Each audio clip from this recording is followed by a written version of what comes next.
আপনার স্কিনে কেন অন্যদের মতো গ্লো করছে না? অন্যদেরকে দেখে মনে হয় যে ওর স্কিনের গ্লো কোথা থেকে আসছে? আর আমার স্কিনে কেন আসছে না? আজকে আমি সেটাই সেম প্রোডাক্ট ইউজ করছেন, সেম রুটিন ফলো করছেন, তারপরেও আপনার স্কিনে ওর মতো সেম গ্লো আসছে না। আসলে প্রবলেমটা আপনার স্কিনে না, প্রবলেমটা আপনার ভেতরে।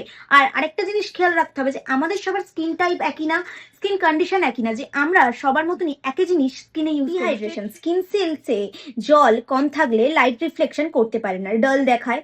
দিনে 8 গ্লাস জল খান আর হাইলুরনিক অ্যাসিড সিরাম ইউজ করুন, এই দুটো ছাড়া কোনো প্রোডাক্টই কাজ করবে না। ডেড সেলস জমা, প্রতি 28 দিনে নতুন সেলস আসে, কিন্তু পুরনো সেল না সরলে নতুন করে গ্লো কি করে দেখা যাবে? জেন্টালি এক্সফোলিয়েশন ছাড়া নতুন সেল দেখা যায় না। থার্ড টুইস্ট, এটা কেউ বলবে না। আপনার স্ট্রেস আর ঘুম, কর্টিসল হরমোন বাড়লে কোলাজিন ভাঙে, স্কিন ডল দেখায়। রাত 10টা থেকে 2টোতে এই সময় স্কিন রিপেয়ার হয়।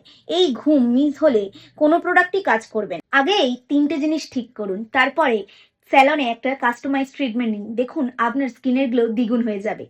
আর আমার স্যালনে যারা আসে সবার প্রথমে তাদের স্কিন অ্যানালাইজ করে দেখি যে তাদের কেন স্কিনে গ্লো আসছে না, তারপরেই আমি তাদেরকে ট্রিটমেন্ট দিই।